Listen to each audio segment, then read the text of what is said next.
All right, so last is we have on here today. Where's David? Oh, there he is.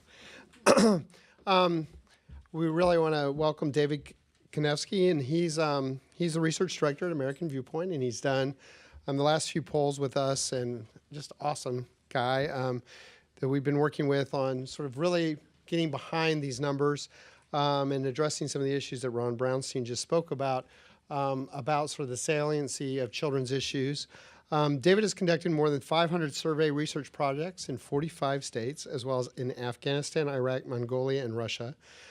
In the 2012 cycle, David conducted polling in 29 congressional districts and 4 Senate races across the country. In addition to his background in survey research, he has also managed several political campaigns at both the local and federal level. His clients have included the Republican National Committee, the National Republican Campaign Committee, and the National Republican Senatorial Campaign Committee, American Action Network, American Crossroads. He was a key member of the John McCain for President polling team, coordinating the survey research program for the campaign across the country and in targeted states. And let's see, we've been now working with you on about 18 months, right? Yeah, on polling issues, and just a great guy and cares about our issues. So we really appreciate that. So with that, thanks, David. You got it? Yeah.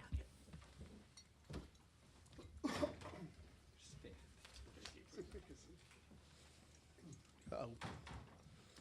There'll be a brief delay while we figure this out. It's alive. Is anyone else warm in here? Yes. Can we trade? Are folks cool if it's just a little louder if we open the doors up in the back? Is that cool? Sure. I'm seeing some nods. We're going to do that as soon as I get David's slideshow going here. All right. It's all yours. David Kanevsky, ladies and gentlemen. Thanks. Well, thanks, Bruce, Ed, for the introduction. As the introduction said, I am a Republican pollster, but I would say a lot of these issues, you do see some bipartisan coalitions here about voters' attitudes towards children's issues, spending on children's issues. But I do think Ron hit the nail on the head in terms of why some of this polling data, which is very favorable, doesn't actually translate into political support. As Bruce mentioned, done a couple surveys for First Focus over the past year, one in December and then one more recently specifically on CHIP, and I'll kind of go highlight some of them. And I think one of the biggest challenges to understand why children's issues don't get that much attention politically and policy-wise is there's really no coalition around it. We ask voters, what is the most important issue bucket? Economic issues like jobs and the minimum wage, fiscal issues like spending, taxes, debt. And you look at children's issues, it's second from the bottom. It's right there with national security issues. Even social issues have a larger coalition of people that find that as their most animating issue when it comes to how they decide to vote. Again, part of that is you look at even seniors' issues. Seniors' issues is more than double. 12% of the overall population says seniors' issues are the most important. And look at grandparents.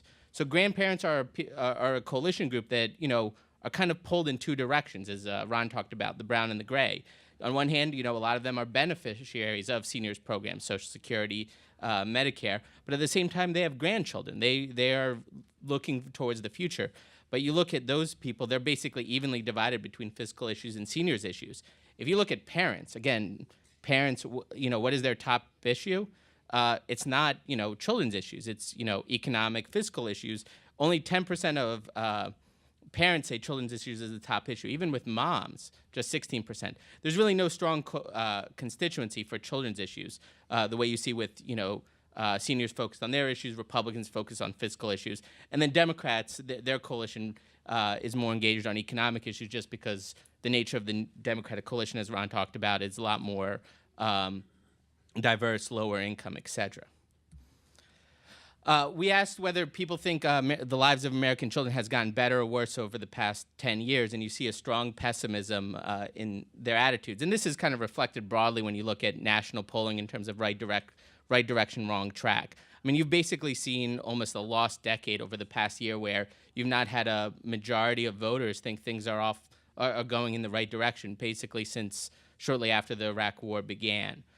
between pessimism about the war in Iraq, the financial crisis, everything that's happened since. You've just seen a lot of pessimism, and that extends to how people think about the future of children. And again, this is something that there are big partisan divides on a lot of issues. This is one that there isn't there. Republicans, Democrats. Again, often what we find is when Democrats are in control of Washington, Congress, the presidency, Democrats tend to be a lot more optimistic. They're cheering on their team. But even here, Democrats aren't seeing a lot of optimism about what's been happening over the past 10 years. But then what I would say is really concerning here is about this level of confidence in the future. I mean, that's one of the things that's always kind of helped sustain America through very dark times. You look at previous recessions, previous issues. There's always been kind of this optimism that things will get better.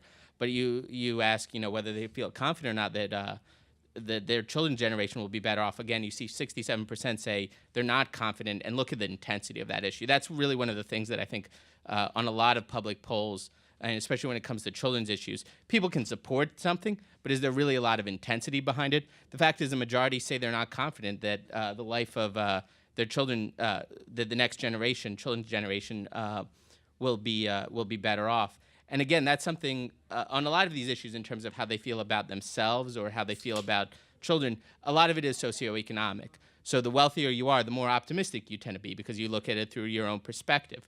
But again, you look at by income level, even higher income voters are not optimistic. There's not this, if anything, what we've seen over the past decade is really a concern about, I would say the viability of the American dream, that, your children will be better off than you will be. We did a really interesting thing where one of the things that happens in Washington is issues are often paired against each other. People always talk about spend more, cut taxes, spend more, spend less. And oftentimes that's a false debate. So what we try to do here is try to avoid that equivalency. And so we asked two issues, have voters rated on a 1 through 10 scale, where 10 means it's extremely important, and then 1 means it's not at all important. And the two issues were reducing the federal budget deficit and national debt. So 54% of voters said that was extremely important to them. And then similar, we asked on a 1 through 10 scale, how would you rate in protecting basic investments in children like health, education, and nutrition? And it's equal. You basically see an equal number of people rate children's issues as a 10 and reducing the deficit as a 10.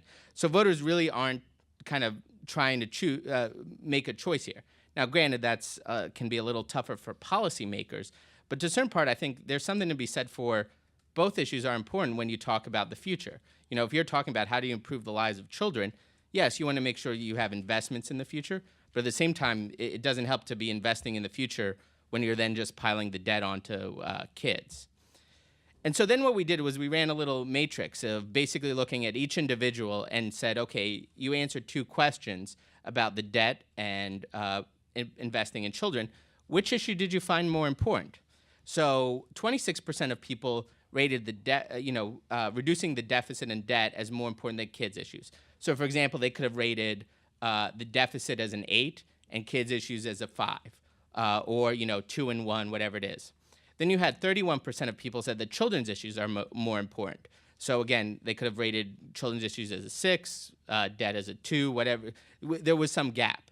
And then 41% of people, the plurality of people, said both issues were equally important. They said this is not an either-or dynamic. They didn't want to kind of be forced into that false choice. And of 41%, 34% of those people rated both issues as a 10. So not only do they see them as equally important, they see them as equally important and a high priority. So again, the plurality of people aren't making this either-or choice about the deficit or kids. Both of those issues really are about how do you, secure the future. And I think what's interesting, and you'll see this throughout, one of the things that is a little surprising about this is some of the people that are interested in both of these issues, and especially interested in kids' issues, are not people that you would think are naturally part of the, broadly let's call it the pro-kids coalition. So people without kids, by 9 points, they say, kids' issues are more important than the deficit. Even though they don't have kids themselves, they're still concerned about children's issues. People who are single, and again, a lot of people are single, unmarried. They tend to be a lot younger. They tend to not have kids of their own. again, by 24 points, they say children's issues are more important than the deficit. So even if you personally don't have kids, you still kind of care about how you secure the future. That said, across pretty much every group you look at, pluralities say it's a false choice. Both are equally important, and both are high priorities. Across party lines, they kind of reject this false choice. We asked another question, and this was one more where we did try to kind of push a little bit of, okay, now, given what Ron talked about and what you guys have seen with the numbers in terms of how the government spending is occurring, is which is a bigger priority in terms of federal spending? And again, these don't talk about specific programs, but it talks about should we focus on the needs of children or the needs of the elderly? And again, 51% majority say the needs of children are more important than the needs of the elderly. But again, look at grandparents. Again, grandparents are this elderly coalition that gets a lot of benefits of these programs, Social Security, Medicare, et cetera. Voters over the age 60. All of them still say, in terms of how to prioritize federal spending, wanting more emphasis on kind of the needs of children. And then we also asked, do you support reducing or not reducing funding for certain programs? And this is, I think, an important part that, again, going back to what Ron said, is when you go to specific programs, voters are generally protective of certain programs. There were 2 programs at the bottom we included just to make sure, respondents were paying attention and, validated. People are willing to cut foreign aid, and they're willing to cut tax breaks for big corporations. There's other programs, specific ones that voters don't like, that they're willing to cut. But generally, voters are reluctant to cut specific programs. We know Social Security and Medicare are, they're called the third rail of politics for a reason. So you see more than 80% of people say they don't reduce it. But as I mentioned, what's really important is that intensity of that issue. So look at, on Social Security, 72% of people say they strongly feel those programs should not get reduced spending. Congress should not cut funding for those. Same thing on Medicare, 68%. But what is right behind it, almost equivalent when you look at intensity, it's education, and it's programs focused on education, K through 12, and then preventing child abuse and neglect. And that underscores, again, we know that, Social Security and Medicare are the third rail. That's why you saw all those signs, hands off my Medicare. If people were trying to do that in Washington, there would be a pretty strong revolt, even stronger than there is now against Congress. But children's issues are something that voters agree upon in that kind of same context. There is that intensity on there when you talk broadly about kind of these objectives and how you secure the future. One of the other interesting ways is it's not just always on the spending side that you can kind of help improve the lives of children, help children out. The other way to do it is look at tax credits, and this is something again, and as a Republican, how do you kind of broaden this coalition that it's not all just liberal Democrats talking about growing government, and that's where again it was great that Ron spoke, because I think a lot of what he said really fits into what this data shows. There is this big reluctance on will government actually work, but in terms of tax cuts, tax credits, that's something where I think it's a natural part of the Republican coalition. In fact, what was really surprising about this data, when you look at the importance of how important is it to protect these tax credits, the child tax credit, the earned income tax credit, Democrats actually found it more important in terms of intensity than Republicans did. So overall, 56% say it's very important. And again, that's an important part. It's not just the overall numbers, because the overall numbers look great on children's issues. But what you really want to find out is their intensity behind this. So there is pretty good intensity, strong majority. But look at Republicans versus Democrats. 73% of Democrats say it's very important versus 45% of Republicans. Even though you could make the argument that it's Republicans that have traditionally been the party that's talked about how you would cut taxes. And again, as a Republican, how do you kind of broaden this coalition? How do you reach out to voters that Republicans have been losing? Look at independents, look at lower income voters, look at women. That's where intensity on protecting these child tax credits is really high. So if I'm a Republican, this is a good way to kind of support issues and gain vote share with people who aren't naturally voting for you. As I mentioned, we did a more recent study looking at CHIP specifically and kind of in the context of this healthcare debate. And one of the really interesting things we saw was we asked voters to rate their favorability about certain healthcare programs on a 0 to 100 scale. a thermometer scale. So 100 means they're very favorable, and a 0 means they're very unfavorable. And it let us look at it, a couple different ways. And there's some good news and bad news for CHIP on this. One is people really like CHIP. If you look at the mean score, CHIP's ratings are almost as high as Medicare. And again, we know the power of Medicare in this political context. Both sides attack each other for wanting to cut Medicare because Medicare is this kind of program that has a pretty healthy tradition in American politics. I mean, the debate is how do you, strengthen it, fix it, adapt it for future generations. But everyone generally is, pro-Medicare. So CHIP's, that mean score is really good. The problem is everybody knows and has an opinion about Medicare, almost everyone on Medicaid, Obamacare, et cetera. But about a third of voters, this kind of big gap, don't know what CHIP is. So that's really where there's just a lack of familiarity with it compared to other programs.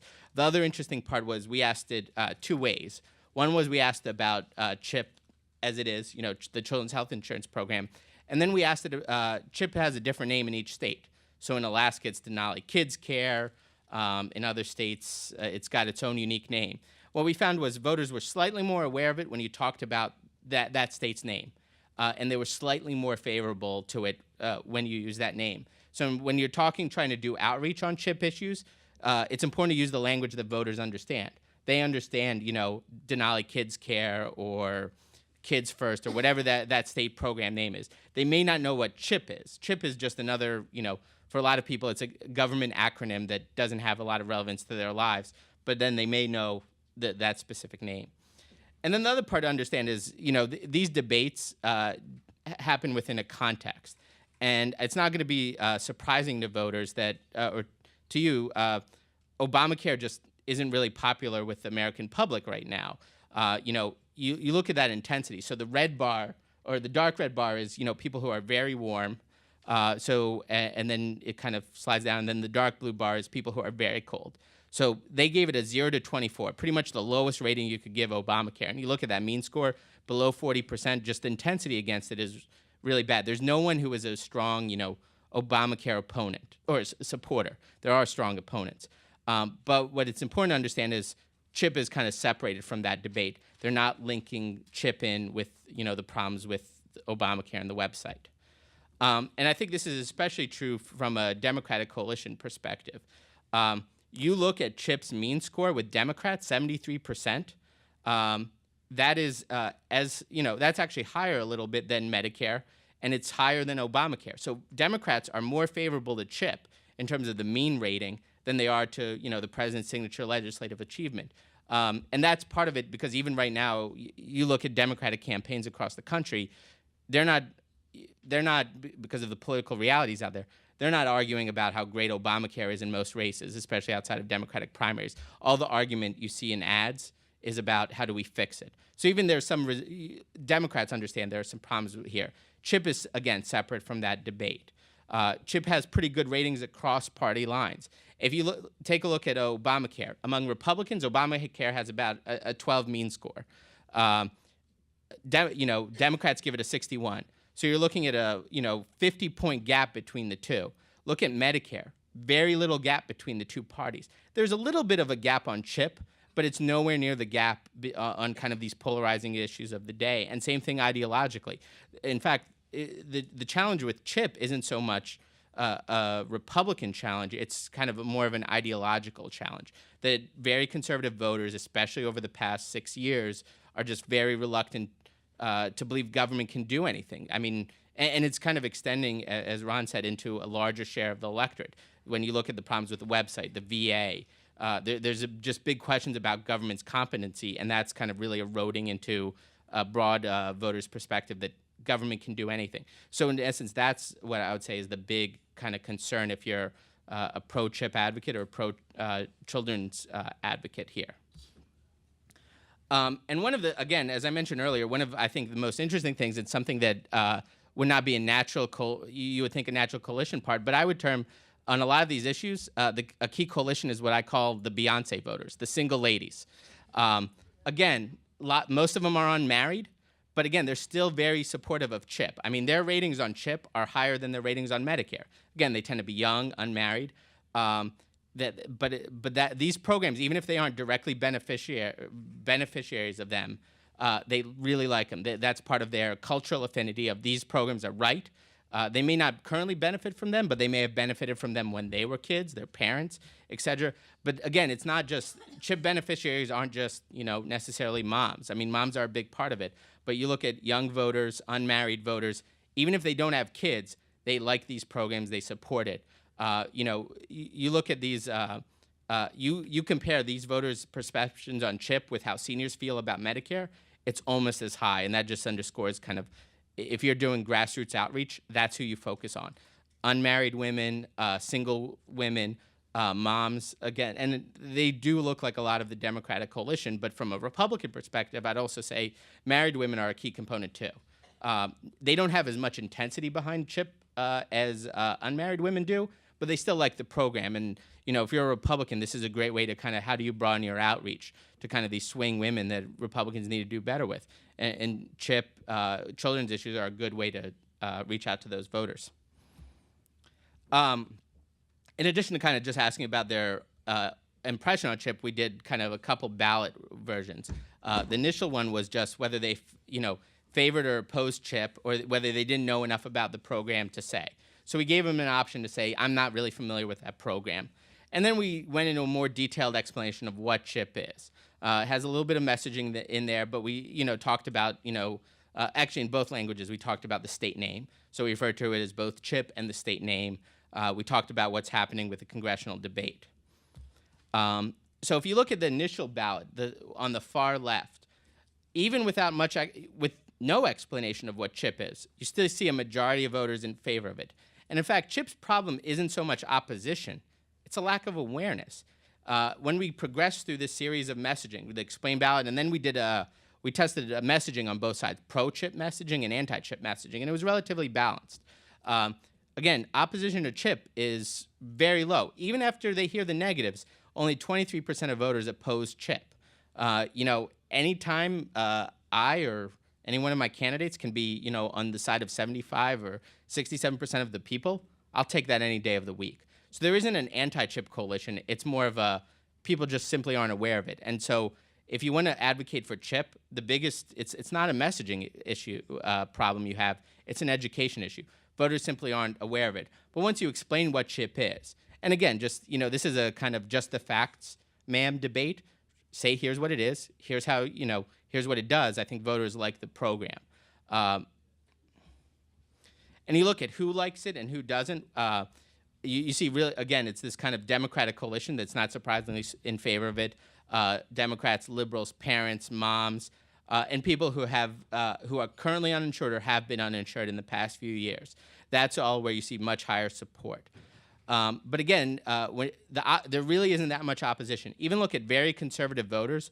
On the initial ballot, they're split, 33-33. So again, people who are distrustful of anything government does, especially in this day and age, the fact that you're at 1-to-1 with them, I think, is a pretty good sign, a pretty broad indicative that this CHIP debate is separate from the much broader debate about the role of government. Even Republicans, plurality of Republicans, 38% favor CHIP, 21% oppose it. But what happens is, again, when you explain what CHIP is, then support kind of bounces back to the levels you would see. Again, Republicans 66% support. Older men. What Ron talked about, kind of this coalition of Republicans of men over 45 or over 60. I call them the grumpy old men. But again, the support for them jumps up to 64% once you explain it. Even grandparents, these people who kind of have this push and pull, and specifically granddads, again, that grumpy old men coalition, that support jumps up. So you get a broad support once you explain what CHIP is, and you look at who your key coalition partners are, parents, younger voters. That's who you want to energize and activate as you're trying to kind of get CHIP renewed.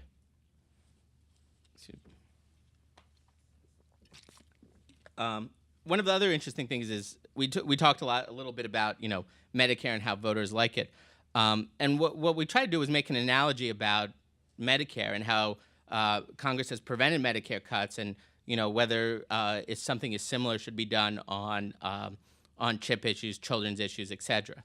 And here, again, you see pretty broad support of 80% say it's important that the representative of Congress make children's health care as high a priority as seniors. But intensity, it's still good overall. But what I would caution is intensity with the people that we thought would move on this issue, particularly older voters, by analogizing CHIP, to Medicare, it doesn't move seniors. So the people that you try to do, as Ron talked about, kind of, how do you link economic opportunity for younger people with, economic security for older voters, that linkage from a messaging perspective really doesn't work for older voters. So this kind of Medicare analogy falls a little flat with the people we're trying to persuade. The one thing that we found, we did this really cool exercise. Most of the specific CHIP survey we actually did online because we were trying to really do a little more in-depth understanding of voters' attitudes. And we actually gave them a little bit of an exercise of write a letter to their member of Congress explaining why they're in favor of CHIP or opposed to CHIP. And one of the things I found that was really powerful was there's about 12 to 14% of the electorate that either directly benefits from CHIP or has a family member that does. And when we did this exercise, these beneficiaries have incredibly powerful stories to share. So your ability to go find these members of people, the CHIP success stories, when you can personalize it, that's really where it's going to be a lot of success in terms of getting this program renewed. Another thing is look at their language that they use. And this goes back to some of the polling data. A lot of them talked about their specific state program. They talked about Badger Care. They talked about Denali Kids Care. They talked a lot more about the program, how they benefit, rather than talking about broad context. And you see this, there's actually a lot of research about this right now. Not just this, but you look at the debate over vaccinations, a lot of these other things. What we're finding is the way to persuade people isn't through facts and stats. It's these personal stories of, this program works. Because again, for a lot of people, they don't have any personal connection to CHIP. They like the idea of it, but if you can personalize it with stories of people who benefit and how it saved them, talked about, the economic lifeline CHIP provides, that's really where you're going to convince people who aren't economic beneficiaries that, yeah, that's someone like me. I could see how, this program works. It's different than all these other problems we have with government programs. The other part was, okay, great. So voters like CHIP, and they like these programs in general, but will it actually matter to their vote? Would they, would it change how they participate or who they would vote for? We did this before and after the message testing just to see if it made a difference. The messaging, it really doesn't. Again, this is not a messaging issue as much as an educational issue. But the other part is what I call opinion leaders and opinion elites, people who write a letter to their member of Congress, people who go to PTA meetings, people who donate to campaigns. All these people that are these opinion leaders, they are more strongly pro-CHIP coalition. So to the extent the people that already like CHIP are the same people that write letters to their member of Congress. And that's on both sides of the aisle. There's just as many Republicans who, watch C-SPAN and Fox News and call their member of Congress as there are, liberal Democrats who watch MSNBC. But in general, the people who are actively engaged in their communities are pretty pro-CHIP, are strong pro-CHIP supporters, and that makes a difference to their vote. So you really do have an ability to energize and engage people on children's issues and CHIP specifically. And then finally, I'd leave you with a couple do's and don'ts of, how do you kind of build support for CHIP? Talked about it's a more of an education than messaging. Focus on CHIP's bipartisan nature. That was one of the things that really stood out in the messaging. So much of the problem in Washington, as Ron talked about, is it's so polarized. So here's an issue that initially had pretty broad bipartisan support. You talk about the broad support in the American public. Voters like that. It helps avoid these kind of role of government debates that we're seeing right now. You talk about how CHIP's the economic lifeline for people, and I'd contrast that to the don't side. Don't talk about the balance sheet. How much more government spending or revenue, how you pay for this. I know that's going to be a debate in Congress because it always is. But in terms of engaging people, that doesn't really work as well. But when you personalize it to, here's a family that it helped. Here's a family that couldn't afford a $10,000 premium for healthcare, but they're getting healthcare through this. That's what works. When you talk about the state name, that works well. again, another part is focus on how CHIP is state-run. A big part of what we see right now is there's such a distrust of Washington's ability to do anything. But you don't see that in every place on a state level. You know, as government becomes, I think that's part of the problem that the Democratic coalition faces, that there's support for these programs, but there's not as much support for running them out of Washington. Because again, there's just not a belief that Washington can do things well. But if they feel like these programs are running at the state level, they're much more likely to support it because again, you know, whether states are now so much sorted of blue states, red states, or they just have more trust in their state government management than the federal government when you look at the VA and all these other scandals we've had. I talked about the personal testimonials. Again, that's a really powerful one. And then the other part is it's okay to talk about how to reform the program and improve it. That's one of the things that came out from some of the messaging series. There's concerns about some of these eligibility requirements, as Ron talked about. You know, a big part of the white middle class simply doesn't think government works for them. They're not beneficiaries. It's benefiting other people. So when you talk about eligibility requirements, some voters are like, wait, this doesn't benefit me. But if you talk about here's how we fix it and improve it, especially with Republicans in control of the House right now, that's a way to kind of mitigate voters' concerns. And again, who's this coalition of who's a strong pro-chip coalition? You know, some of it is what you would expect. It's moms, it's Democrats, it's liberals, but then there's the people you wouldn't expect. Younger women who may not be parents, unmarried women who, again, may not be parents. It is definitely much more of a female-led coalition than men, but it's, you know, it's not just the moms you would, you know, expect. It's not just the soccer mom. It might be, you know, the young single professional, 25, who, you know, kind of sees this as the proper role of government, may have benefited, or no friends that benefit from this program. So with that, I'm happy to turn it over for any questions.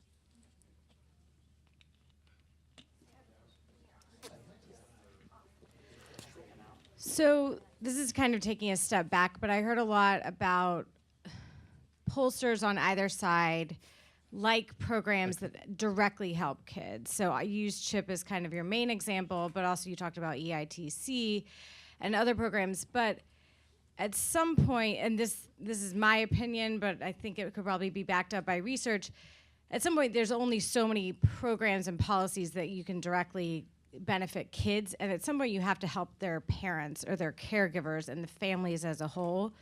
But that's where it seems like you run into a lot of issues with people not wanting to give money to the parents because there are negative stereotypes associated with some of the parents, if you will, or they don't like the programs. They don't like welfare. They don't like even SNAP and WIC.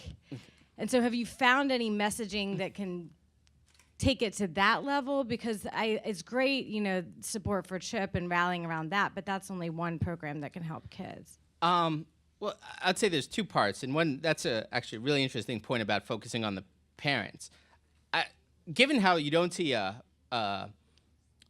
natural pro-kids coalition, that it's just not in the electorate, that's an opportunity. I think that's actually a good idea for future research. Can you build this rather than focusing on the kids, but focusing on how do you help parents? Because that could be a way to help people who may not see government as, you know, helping them.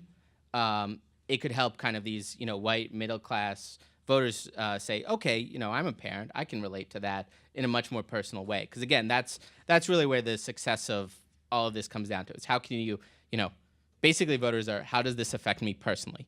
And even if you have kids, you're not always looking directly through that language of your kids. You're looking at it through the level of as a parent. That said, we did test some language and give Ed and Bruce a lot of credit. I forget exactly what our language was, but one of the things that I think you guys have all heard of something, it's not government's responsibility, you know, to overcome bad parenting. And apparently that's a lot of what, you know, CHIP opponents or all these opponents say. That language doesn't work. I mean, I'd be frank, you know, if that was something client of mine, a Republican congressman was trying to say, it doesn't work. It's not persuasive to the broad swath of the American public. It may have elements within, you know, the Republican coalition in terms of very conservatives, but what we're finding throughout all our research is, you know, voters broadly, again, you're talking 60, 70+%, feel children should be blameless even regarding the actions of their parents. Now, are there concerns about that? Absolutely. But it's not as though voters are going to say, well, we're against this program because it should be the parental responsibility. So I think I know that argument exists. It doesn't have broad support.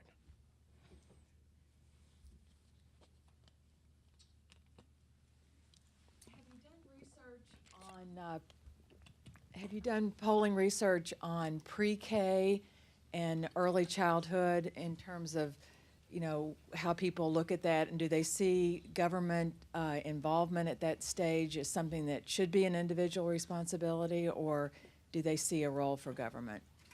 I'm just going back because I was trying to figure out if we asked about it. I don't remember asking about pre-K so in this scale. We did ask about Head Start, early childhood learning. It is one of those questions. I think that kind of, to a certain part, when we talk about future government programs versus when we talk about past ones, there's a little bit of a difference. And that's in essence part of the problem that we're facing right now is that, trying to expand government, especially after the past 6 years, is a really tough sell. It may pull well, but when you get into this debate about the role of government, that's something that's shifting simply because voters are just becoming, they may like the idea of these programs, they just don't trust it at the federal level. And that's something where I think we'll see it, on a state-by-state basis, issues like pre-K. Again, these programs that are already in existence, Medicare, et cetera, even Head Start, voters support them, but if you try to go from that and say, well, now we need national pre-K, I think voters are going to be a little reluctant on some of these issues. They may like the idea of it, but then when you kind of go into the implementation and funding, that may be some problems. But again, we don't have any specific data about that we've tested.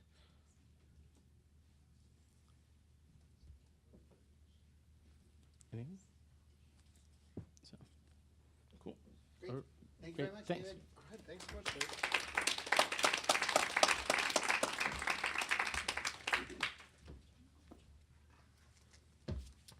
All right, well, thank you all for coming today. I think we have 5 more minutes, so can we release everybody 5 minutes early? But we have tons of books, and again, if people have any questions after the fact, if you're looking through the book and the program doesn't make sense or you need to sort of get it, please feel free to call us at First Focus, and we look forward to working with you all on trying to move this issue forward. As I think there's a lot to think about from listening to both David and Ron and the panel. So we look forward to working with you on all that as we move forward. But thanks, and take a bunch of books.